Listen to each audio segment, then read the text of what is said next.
my professional boots there. Anyway, as you know, you need to have a portfolio before you go out to do your student teaching. And part of this course is to help you understand what that portfolio needs to look like and why it is important, etc. You have in your textbook a section in the first chapter which deals with this very item.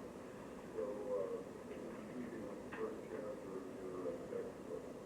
So with that, I'll turn it over to Sister Rita, and she will let you know what best practices in terms of portfolio. She's also in the process of working on an electronic portfolio, which is kind of an interesting addition to her repertoire. It's nice to be here. Those of you who weren't able to make that meeting, that all campus education meeting, if you would take one of these blue sheets, fill it out, please.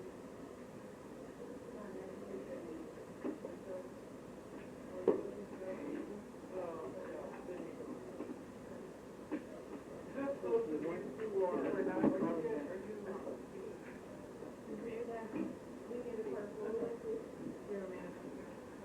I think so. Janie on those that night. I'm pretty sure. Just so that you have access to the procedures this morning, because I'm going to be referring to them. If you would take them, I think I know 20, so a couple of you may need to share. And then if you would return me at the end of the class, except for those of you who weren't at that initial meeting. The others of you already have these, and we can use these again. In terms of portfolio, before we can really define and talk about portfolios, we need to spend a couple of minutes talking about authentic assessment, because that's where portfolios fit into the whole picture. So our way to look at authentic assessment is to look at some of the characteristics. First of all, authentic assessment resembles the way students encounter real life. If you hear a good way to help you remember, if someone says of another person, she's so authentic, or he's really authentic, maybe what does that mean to you?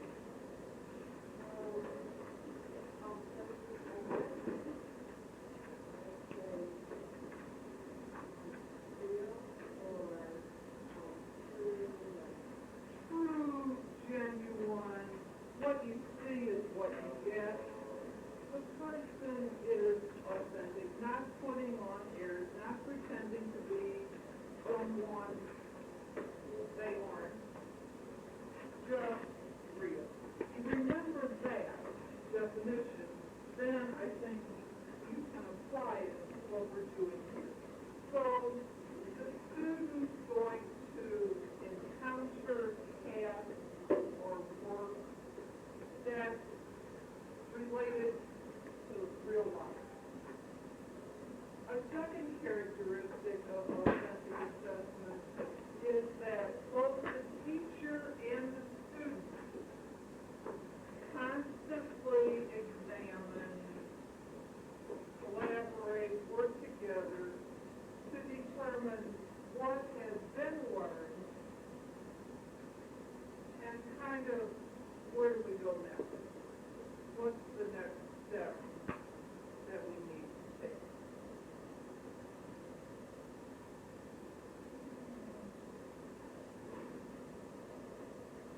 a third piece of authentic assessment is you display what you learned in a variety of ways or in different contexts. And that one will make more sense as I go along today.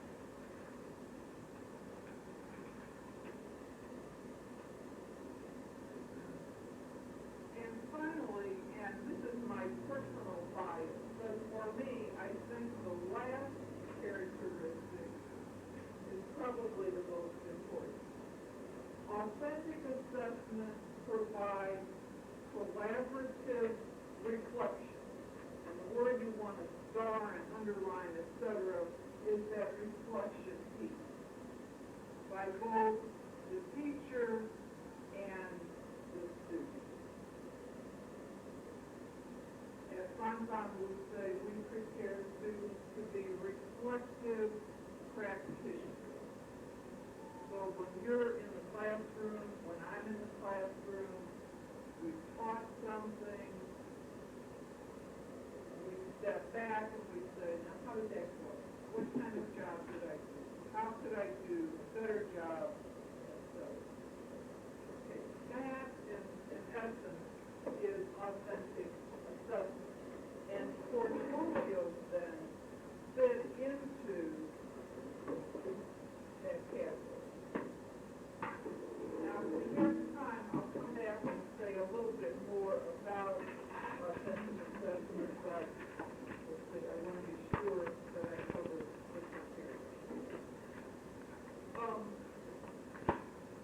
Before we look at the definitions of portfolios, I just want to tell you how important this is. And last year, as I was preparing to teach about portfolios, Education Week came around in February. It's a weekly journal. And lo and behold, here's a little piece of research, a better way to pay. And I'm just going to read a little paragraph.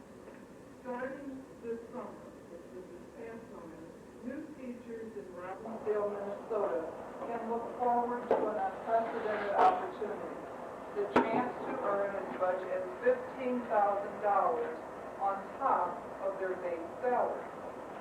After 5 years on the job, these teachers won't get automatic raises. Instead, they'll be required to compile portfolios showing their skills.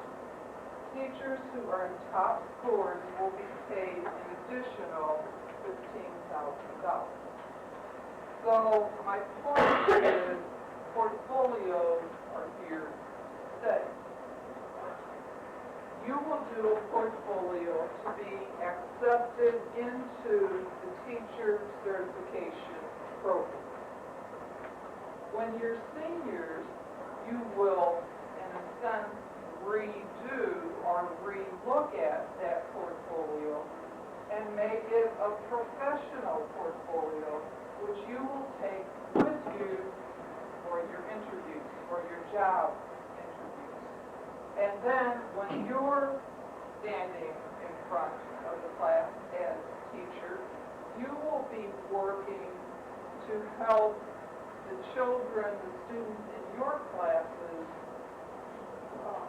put together, and you will be a part of helping put together a portfolio that you will use at parent-teacher conferences, that you will use as a part of, or as a means of assessing how things are going along. So that's 3 ways right there. Now, what is a portfolio? This definition is taken from our text by Johnson. I teach another section of this, so that's why I say others. Okay, Johnson and colleagues say a portfolio is a purposeful collection of student work, and it tells a story of your efforts progress achieved.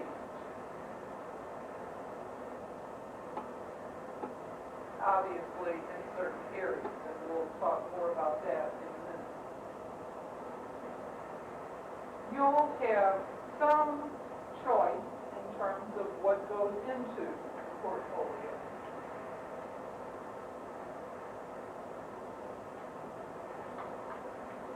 I'll be talking today about how those portfolios will be judged.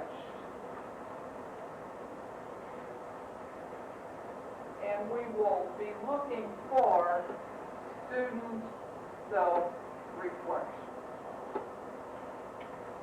So I like this definition because it really incorporates all of the pieces of authentic assessment.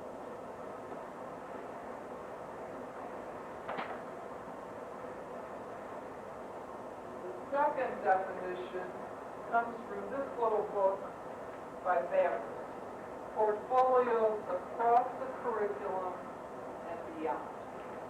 And it's a small book, but it is packed with some great information, and I will be sharing more of that with you today.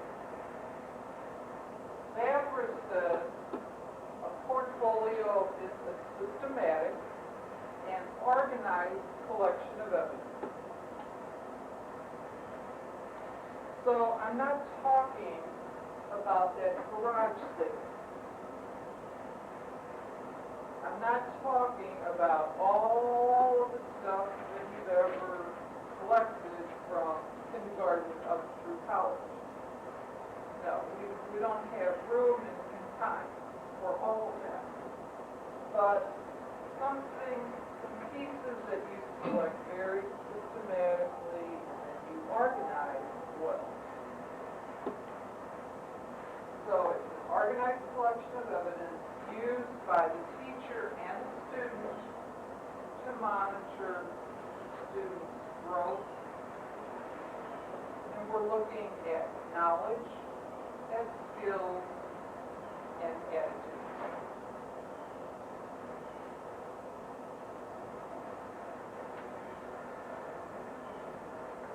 Now, there are some imperatives, underlying imperative portfolio ingredients.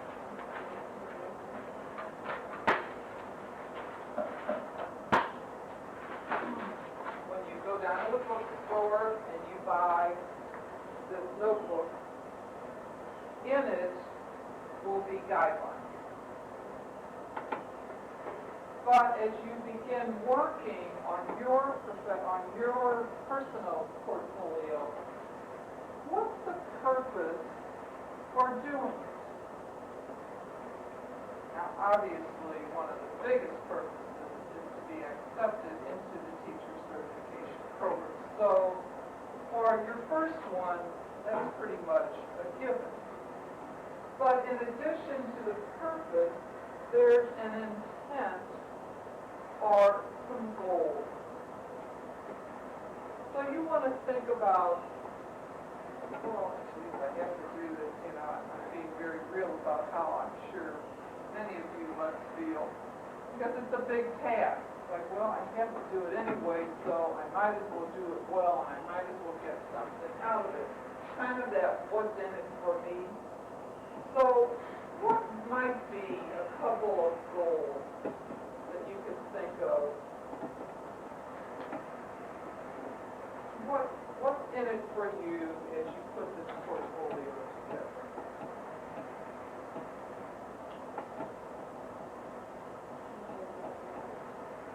Can't get a job without it. So, but how's it going to help you get a job? So what would be a goal? You're right.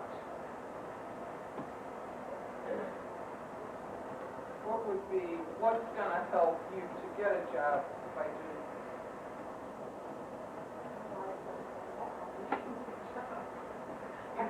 You do. But what I'm trying to be devil's advocate. Okay. One of the things hopefully that you will learn as you do this, or a goal that you might have for yourself, is to help myself begin to make some critical decisions and to organize the work that I've already done. You're going to be required to do what's in this portfolio in your classes anyway. But how you organize it will make a difference. You had your hand up, Victor. What's another? Well, I was just saying it would, you have to go through so many steps that you can't help but reflect on your philosophy and get in touch with why you really want to teach and be on purpose before you go into an interview or... Another goal might be to re-examine your educational philosophy, which, by the way, I think you're writing in this class. It will be to reflect on what you've learned, what skills you think you really have a handle on, and then kind of stepping back and saying, I don't know everything yet, what do I study? Well, those are a couple of goals which relate to the intent. The content is the actual evidence of learning. Now, let's stop here for a second, and if you open your procedures, sorry, I used to be in the dark, but that's the only way I know you could open it. I don't have any more, so if a couple of you, I just brought 20, so if a couple of you can share. And then, did you go to the education meeting? Did you get one? Okay, when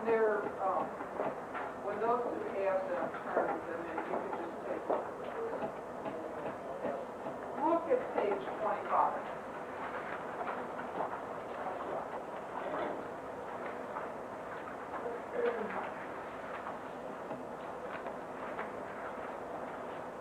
One of the joys I had this summer, the State Department once again made some changes. So I had the opportunity this summer to do some work to try to help all of us, the faculty, and all of you. So what I did was to put together the new state standards. And they're on pages, the first 3 pages, 25, 26, 27. What these basically say is here's what the state will be looking at when they come to accredit Bonbon's program. All of our education programs are accredited by the Department of Elementary and Secondary Education, better known as DESE, D-E-S-E. What the state is saying to us now is they used to focus on, so what are you giving students at Bonbon? And so they would spend a lot of time looking at our course syllabi, making sure that all of the courses that they say you need to take, Bonbon is offering. They'll still do that to a certain extent, but now they want to know, do the students really know, have they really learned in philosophical foundations, for example, what we said you would learn? And they're going to depend on portfolios. But what I would encourage you to do is keep these pages handy. Look at Standard 1. Now, this says the student teacher, and it's stated like that because they're looking at what all of you will have by the end of the program. But obviously, none of us can wait until the senior year to get all of this in one semester. So that's why we start with this early. So the first semester here says, let's just say, the student understands the central concept, tools of inquiry, structures of discipline in a global society, et cetera, and you said, what does all of that mean? And they knew you were going to say that. So if you look underneath the standard, there are 5 points. That's what it means, or what they will be looking for in all of you. That the person knows the discipline or the subject area he or she will be teaching, can present that subject matter in multiple ways. Uses students' prior knowledge, so you know how to find out what the students you're about to teach already had or already know. Engages students in the methods of inquiry, or is able to ask effective questions, and then creates interdisciplinary learning. Okay, that's standard 1. But what you need to be aware of are all of the standards and what they mean. Because as you go along in each course, you'll be picking up little bits and pieces of each of these. Okay, now look at page 28. So those are the first 3 pages. Then what I did next was to revise what you need to do for your personal evidence portfolio, which is what this black book is all about. And when you purchase this in the bookstore, as of this summer, these 9 pages that I'm talking about now have been inserted in there. And that's what you need to follow. So the first part defines portfolio. The second part says the portfolio will consist of 3 sections. So what I would recommend, as you organize your papers, to start now, maybe have one of those expanding folders or just a plain paper box, but have it organized in 3 sections. So there's introductory information. What's number 2?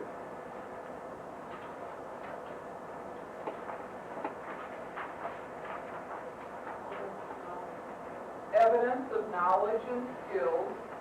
And what's the third piece? Related information. All right, then under each of those areas, you see several categories. What I'm recommending, looking at the portfolios, in about 36 or 40 of them, Joe, you came in, what several people are doing is using the dividers, like some of the dividers that you find in the notebook, is with the first one, like to use a colored tab and say introductory information. Then to insert your own clear tab for all of the things under the introductory information. When you get to number 2, evidence of knowledge and skills, use a color tab. After that, use some clear tabs. That's just a suggestion. You don't have to do that, but when people have done it, it's very easy to read and to follow. Now, the piece that I want to concentrate on is the second part, because that gets at specific requirements from your courses. So you say, well, what do I have to include? Turn to the next page, or pages.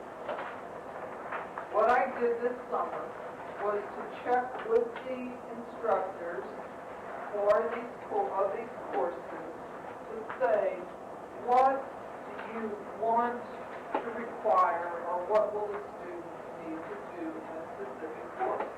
So there we have the sheet for Dev Ed majors, Anybody in early childhood?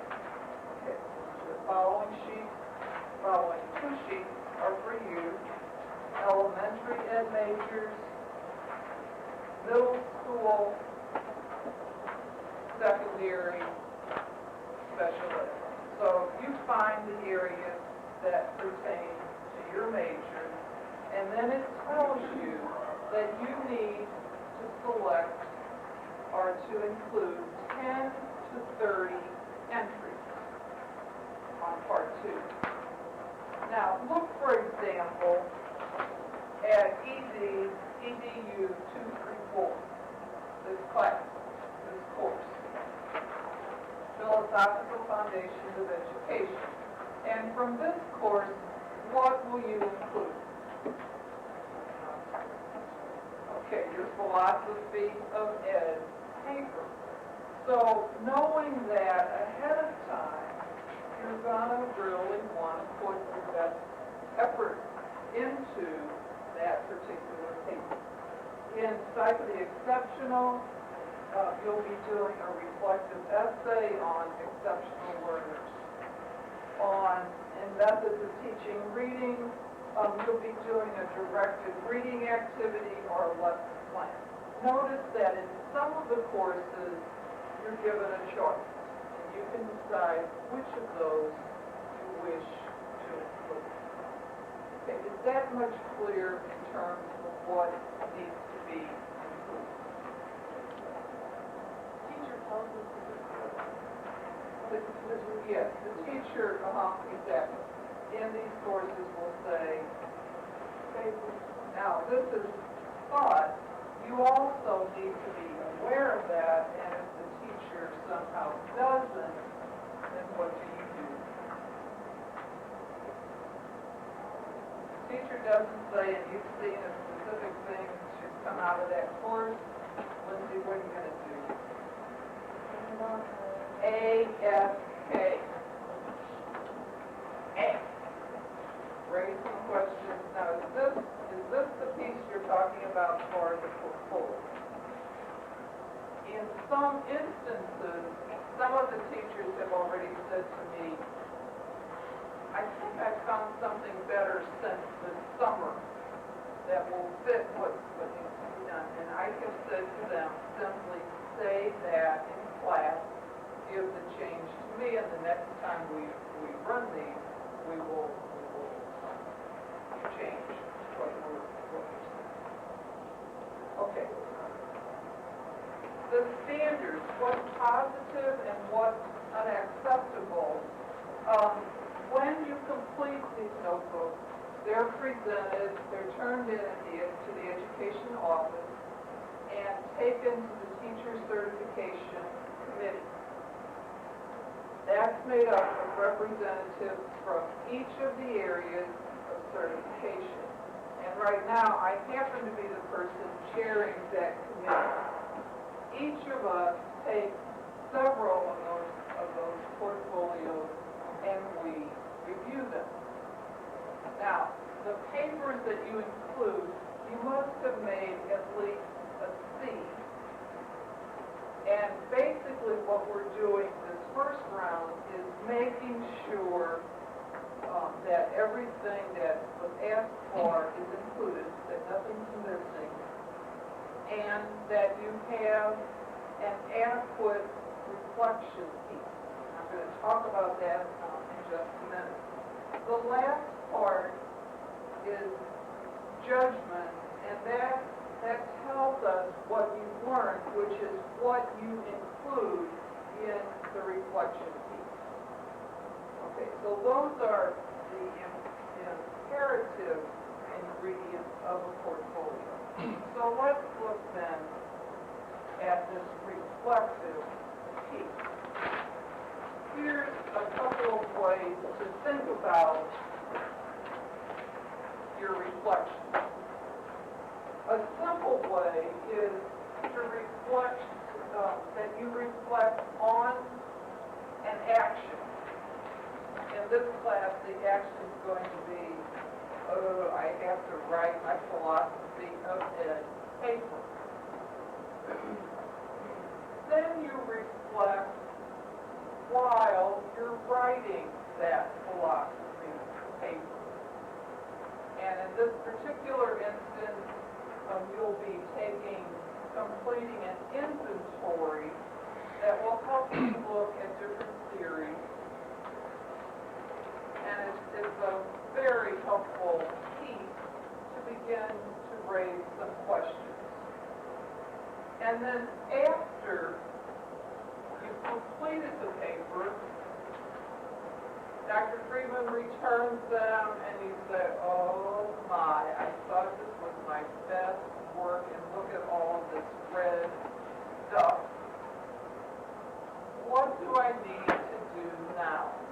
And you might say, or he may be saying to you, you weren't specific enough in what you believe. I have no understanding of what your values are. I'm making this up. Or you've limited yourself to just one particular theory. You're using more than that as you teach. So you might want to give some thought to that. So the last piece is, where do I go from here?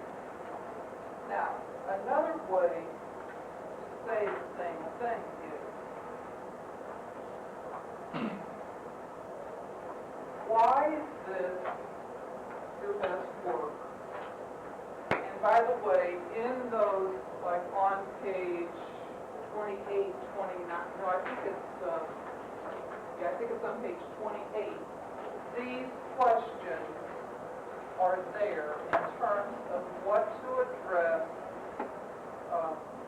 when you're writing your reflection paragraph.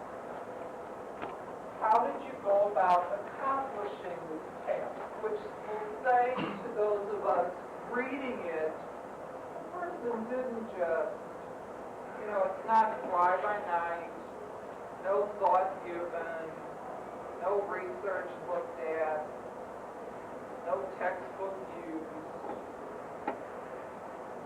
Some serious thought and reflection was given. You had to do it again, or if you'd like to improve it, what would you do differently?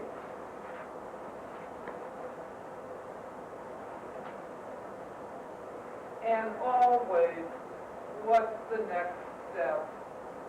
Where do I go from here? Now, the question that I get a lot is, how long do these reflection pieces have to be? And I can almost hear inward groans, because it is a lot of work. My suggestion is, do it as you're completing a required assignment, or one of the pieces on the page for your major. You do it as you go along. First of all, it will be more true because it's fresh. It's happening. You're doing it either right before, during, or after an assignment. Don't wait until a week before these booklets are due, because you'll go crazy. It's that simple. And we don't want anybody, we don't want to lose anybody in this process. Listen, we do want to leave on every single thing you put in. Now, I'm not asking for 3 or 4 pages. We're asking for probably about a half page, a decent paragraph, sufficient information to adequately address these questions. And of course, it will be different for each assignment, because each assignment is a little different. Now, what I'd like to do, just for a few minutes, to show you that this is doable and you're not going to die in the process, get in groups of 5, quickly as you can.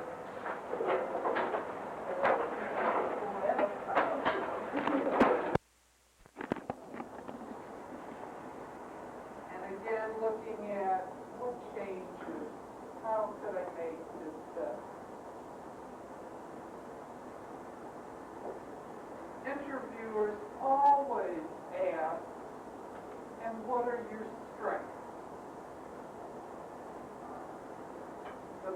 portfolio ought to highlight some of those strengths. One of them may be, I'm a very good writer, or I communicate well, or I'm a very creative teacher. So there you have a unit in your portfolio, you have some lessons. If you don't mind, I'd like to share this unit with you. Open it up, you're on your way.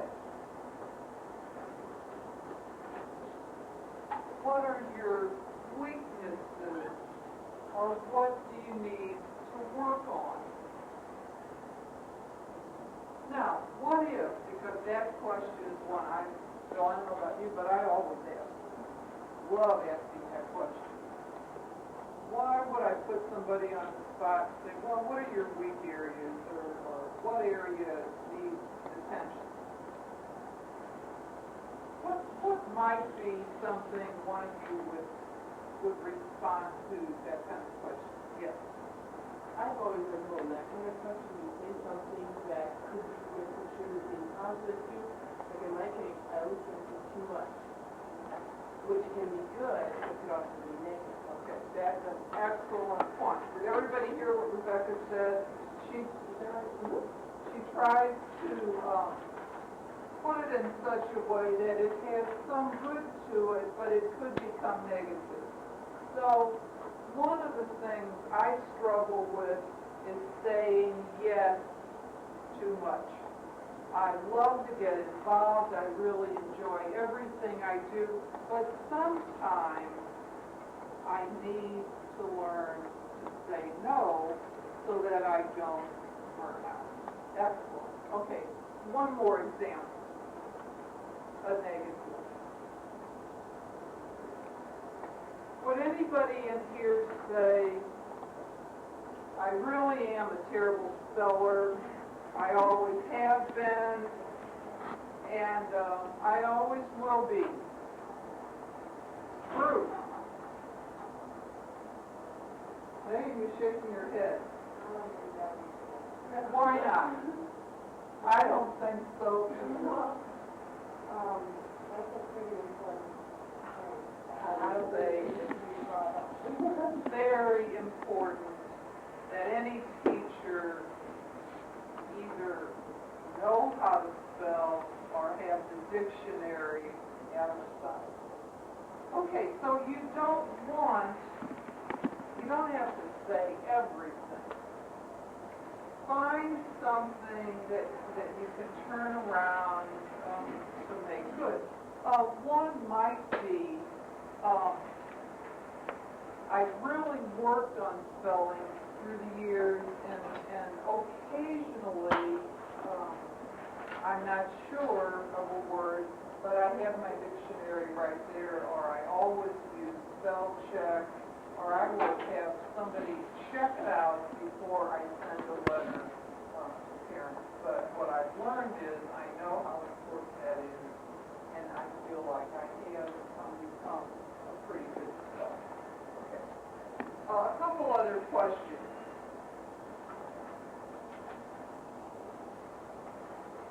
How would you describe yourself as a teacher?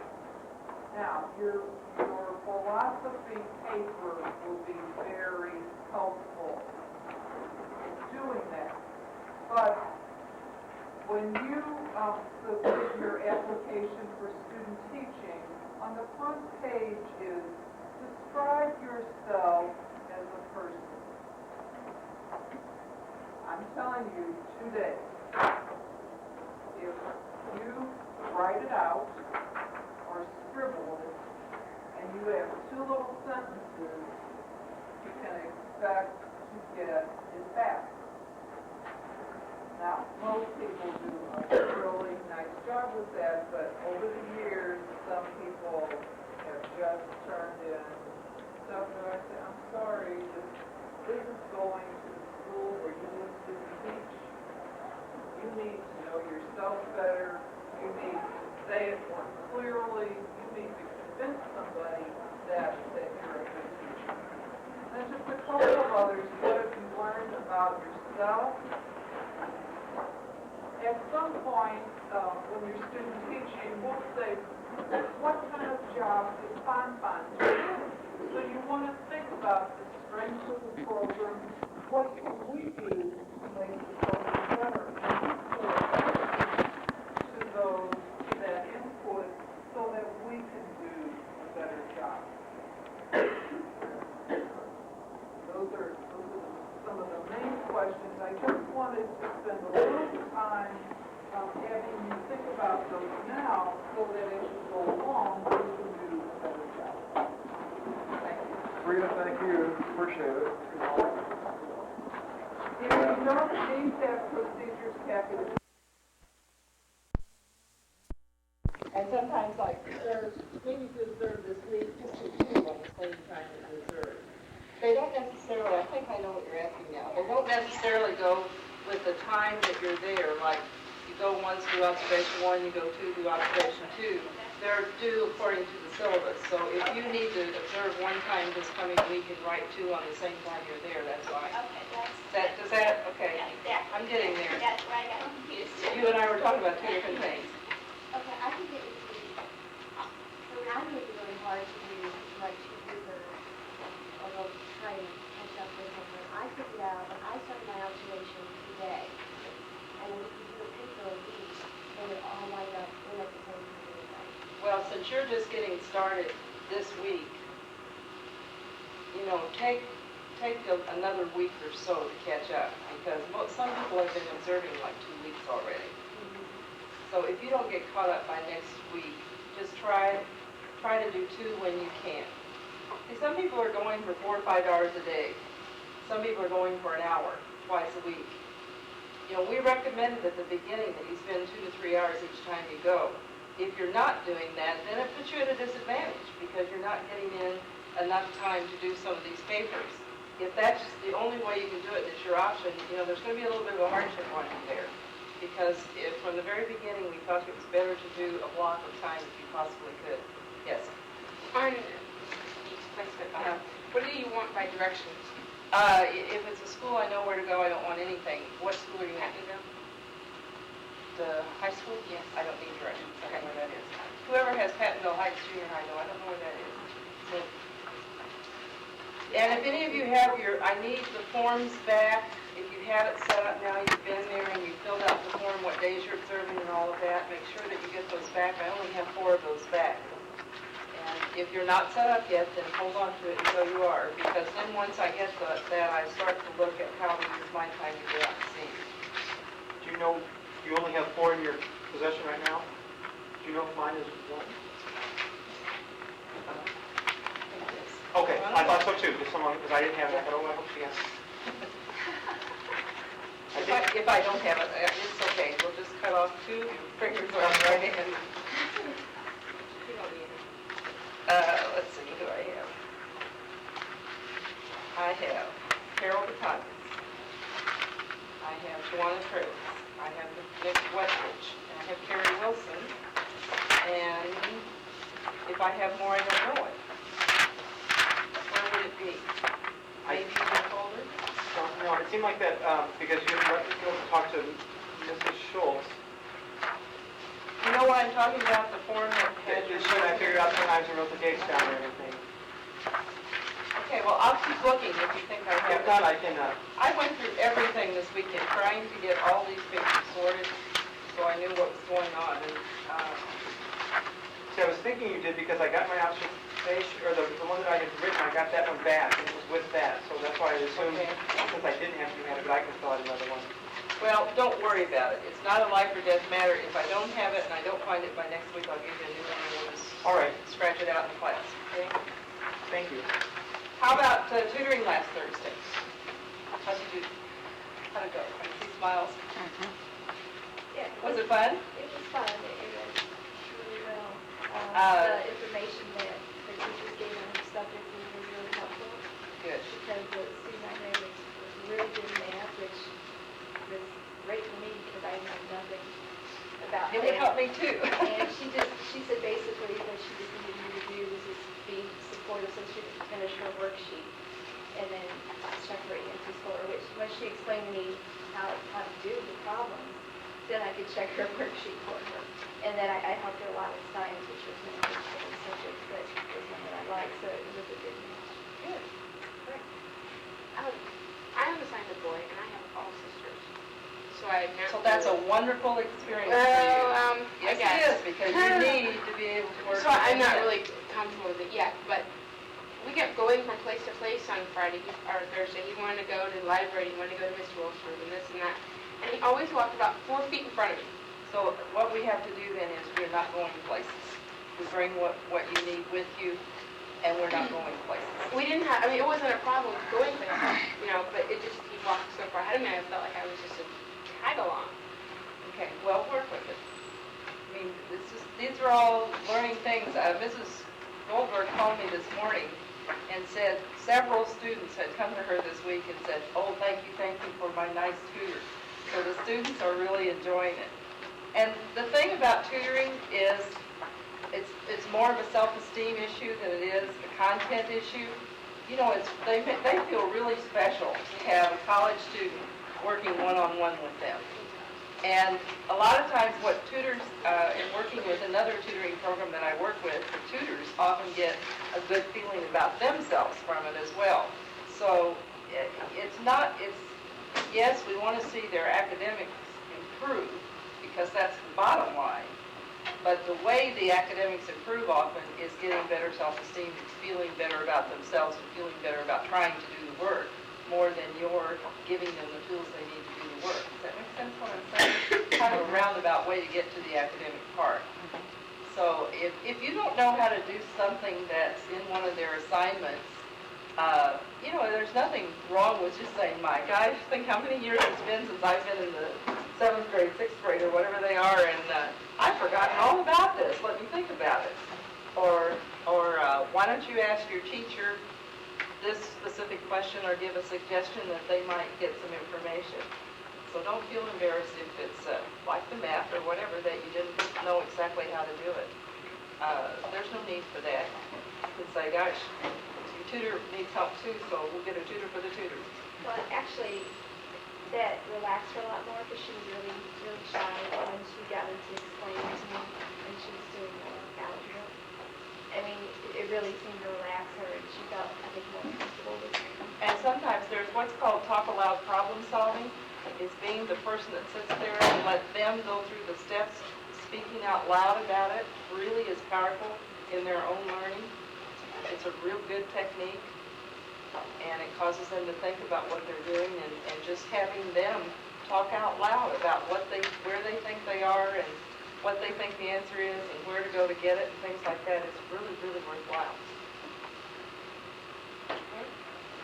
One thing I do want to say is last week some of you were kind of slow getting down there, and part of that may have been my fault, but help me remember today, I need to get you out of here a couple minutes before 3 because those students are there and waiting. And some of you that got there later, we had to go try to find your students. Well, they're there at 3 o'clock, ready to go. And so if you're not there at 3 o'clock, that creates a little bit of a problem. So it just takes a couple minutes to get down there, and don't let me forget. If I'm holding you too long, then just say, we gotta go. That is important. Okay. Looking at syllabus, we're going to move. We have a really important lesson to do today because it impacts several assignments that you have. And I want to, before we start, I'll make sure that you understand what assignments.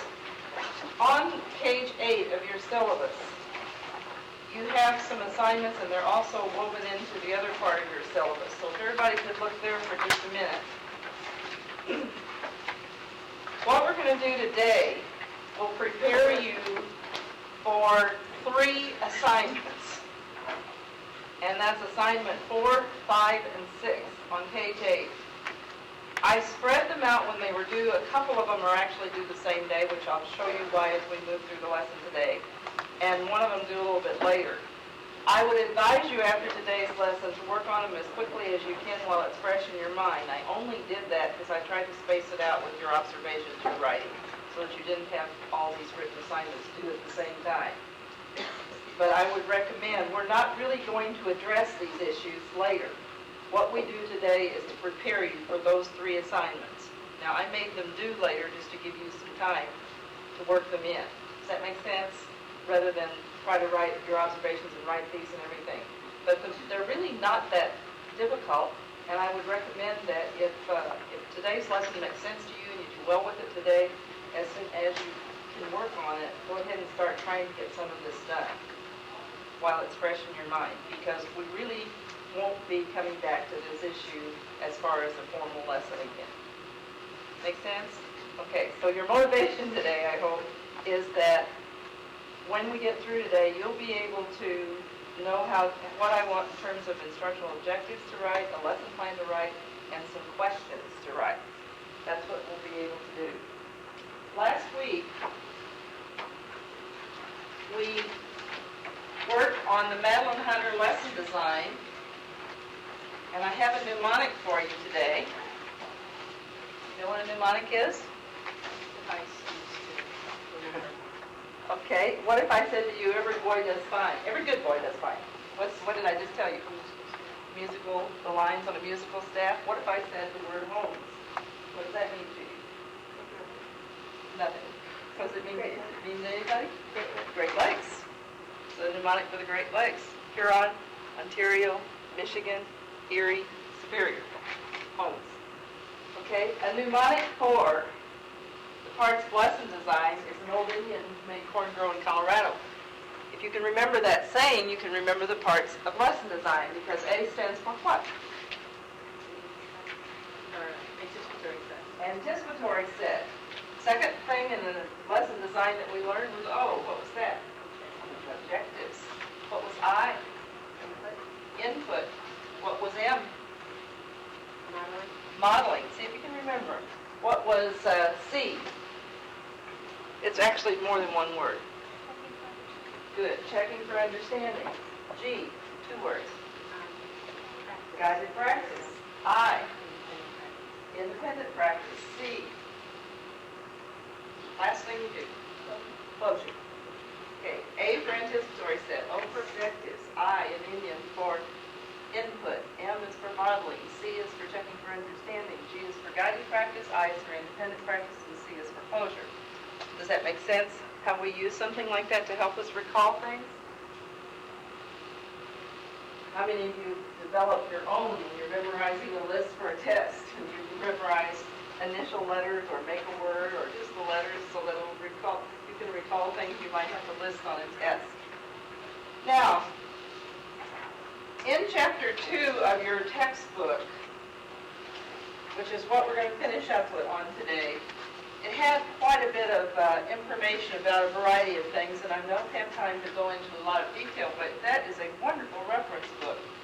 In your textbook, it talked about planning a lesson, and if you look at what your book has about planning the lesson, you could fit Madeline Hunter into it, because it talked about how to begin a lesson, what to do in the middle, and what to do at the end.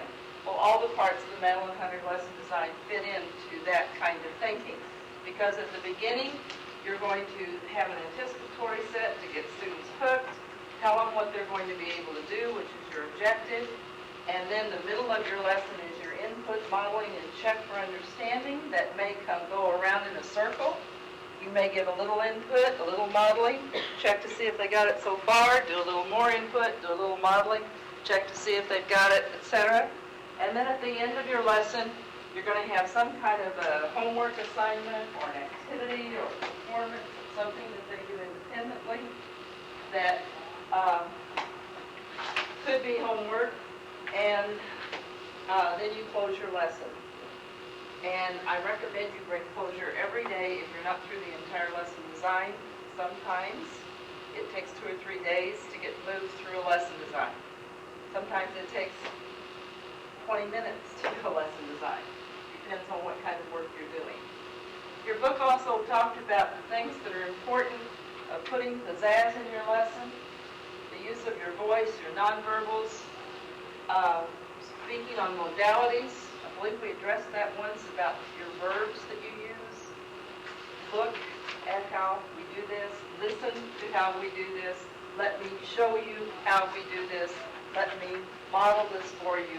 here, let you and I work on this, change your modality language.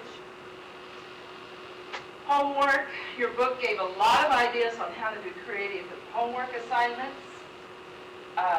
You have to have a feeling about homework. You have to decide what role is homework going to play in your subject area, your content when you're teaching. For example, in art, Mark, there might not be homework. There might be. I don't know. Maybe their homework is to go home and find some things to bring in to do a project with. Or maybe their homework is to go to the art museum this weekend because there's a show. But typically, when we think of homework, there may not be that kind of thing. You also have to understand when you assign homework, sometimes your school district has a philosophy that they want you to assign homework. You have to remember that anything done as homework might or might not be done independently. So if it's really important to get a grade on something, you know you're going to have something else besides the homework, or you're not going to know for sure how well your student is doing. What are you going to do about makeup work? You need to think ahead of that. You're going to have students who are absent. And it's really frustrating when you're trying to start a new class and you have students coming up saying, well, I wasn't here last week. What did I miss? What do I do? Do you have this? Do you have that? It's very, very frustrating. I've seen all kinds of things done with teachers. Having some kind of a file folder on the wall. So today I had handouts. I stick some extras in there for the people who are absent. So that when they come in and they're absent, they always go over and look to see if there's anything with their name on it, so they don't have to bother you.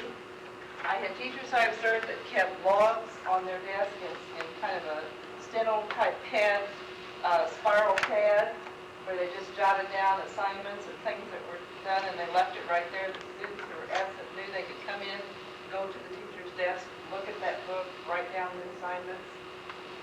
Think about it. There's a million ways to do it. But you need to have some plan for how am I going to deal with makeup work. What kind of time frames do people have with it? Are there going to be penalties for late work? You've got to think about those kinds of things ahead of time.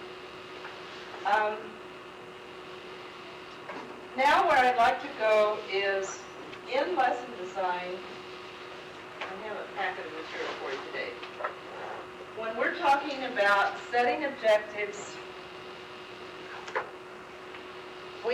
for a lesson, the message is, if it doesn't help the student meet the objectives, don't do it. So the objectives are very important. Other things the objectives do is indicate how you're going to assess performance. Because if my objective is for you to be able to list something, then I'm going to give you a test and ask you to list it. If my objective is for you to create something, then when I assess, you will create. You understand? We have to match assessment and objectives. So today we're going to spend time on information, bless you, that may or may not be new to you. We're going to talk about some taxonomies. In the 1950s, a committee of educators was formed.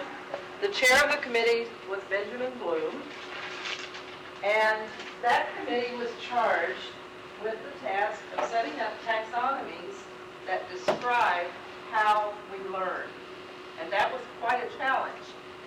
And a taxonomy is simply an agreed upon list of definitions. If we develop a taxonomy, we develop a word that is a label for something, and then we create a definition as to what that means. And within our field, we will accept that taxonomy. So it came to be known as Bloom's taxonomy, but it really wasn't one person that did all of this. And you can use it for a lot of things. You can use it for all these things that are listed here. But what I want you to concentrate on is the use of a taxonomy to help you develop appropriate objectives, which in turn help you develop appropriate assessments for your lesson.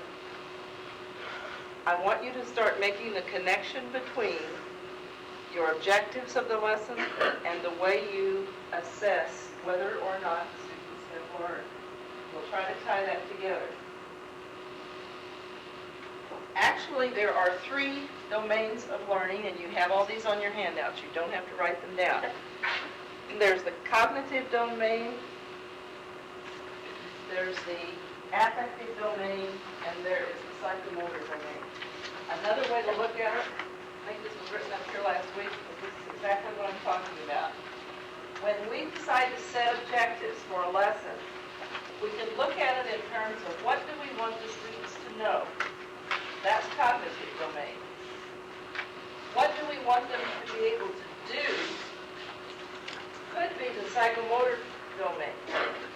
Now there's some overlap here. What we want them to be like could be the affective domain. So we have 3 domains of learning. The one we're going to spend the most time on is the cognitive domain. And that has been labeled Bloom's taxonomy. I like for you to know, though, that it wasn't just one person that established this. You have a handout. We're going to be working with each one of these things. The purpose of Bloom's taxonomy is to describe and define how well we want students to know something. And you read a lot about encouraging teachers to get into higher order thinking skills. And Bloom's is the tool that you would use to be able to defend yourself to say, I am encouraging higher level thinking, and I can show you I'm doing that by my objectives and the assessment tools I use, because you will be into higher levels of Bloom's. Now, there are debates in the educational community about whether Bloom's is sequential or not. In other words, you have to do 1 before you do 2, before you do 3. You can read experts who are on both sides of the fence. I, for one, and you can take it or leave it because it's not the final answer, believe that learning is most effective when it is sequential. And as we go through the lesson today, I hope that you'll be able to see that. Where we would not agree on that would be if we were trying to do some kind of a discovery lesson where we were trying to get students to discover something rather than be given the information, then I would agree that maybe it's not always sequential. In order to work with Bloom's, we're going to look at it in terms of our content. We just looked at a lesson design, but when we get ready to design that lesson, we got to know where we are on this graph. We could say that this is an advanced class, so we need to be somewhere up here in terms of how hard the material is, and we want higher level thinking skills, so we might be working over here, and we can put an X that our activities are going to be geared toward that. We might also say, okay, I'm starting something brand new, they've never had it before, I want to keep it really simple today, and I'll probably work right around knowledge comprehension. So that would make me decide, or enable me to decide what kind of objectives to write. Because I'm going to write objectives that either are asking for knowledge, comprehension, application, analysis, synthesis, or evaluation. And then I would in turn assess my learning based on that. Let's talk about a little activity first before we get into just defining this. Who do we give the credit? Who do we give credit to for discovering America? Raise your hand. You know. Who do we say discovered America? Christopher Columbus. What year do we say that Christopher Columbus discovered America? Okay. How many ships sailed with Christopher Columbus? 3. Name one. Name another. Can you name the third one? Can you name the third one? No. The Nina, the Pinta, and the Santa Maria. Okay? When Christopher Columbus left Spain with these 3 ships and headed toward America, well, he didn't know he was going to America. True story is he didn't even know what he discovered. But he's out to sea. He's going for a new land. He's going to be at sea for he doesn't know how long. He's got all these people, 3 ships full of people. But you know those ships are really very small. Have you ever had a chance to visit the reproductions of the ships? At Corpus Christi this past winter, I was able to tour, and one of them was in St. Louis, around Labor Day, I think. But there are ship exact replicas that are on display around the United States from time to time. Those ships are really pretty small. And when you think about people getting on those ships and they had no idea how long they were going to be on, knowing that, they had to take some stores. They had to take supplies, not having any idea how long it would be before they would see land. What kind of supplies do you think they would have had on board? Think about the time, 1400s. What kind of supplies? They wouldn't have their microwave, would they? They'd probably have some kind of preserved meats. Preserved meats, and likely at that time, how did they preserve meat? It'd be salted or dried. Salted or dried, pickled. Okay, what else would they have? Water, for sure. Fresh water to drink. Alcohol, and for probably more than one reason. Drinking, cooking, and Also for wounds or medicinal purposes. Good. What other kinds of things would they have? Grain, flour. Okay, good. Both of you are right. Think of other things. Citrus and wine. Right, I always said, when I was a child and I learned about scurvy and rickets, I just had nightmares about scurvy and rickets. I really didn't know what it was, but I always had a term for scurvy and rickets. Okay, now, what I'd like for you to do at this point is, what if Christopher Columbus landed on the West Coast rather than the East Coast? How would things be different today if Christopher Columbus landed on the West Coast instead of the East Coast? Think about that for a second. And let me know if you have some ideas.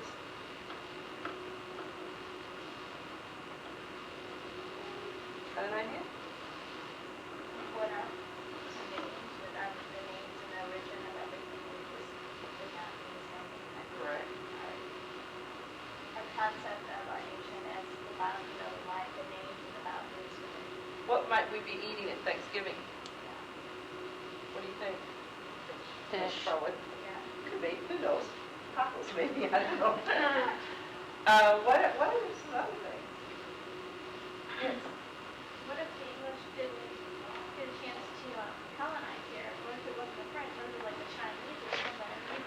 Completely different. Our culture might be totally different. Our language might not be the same. We may be speaking Spanish, or we might be speaking something else, or we might have a totally different concept. What else?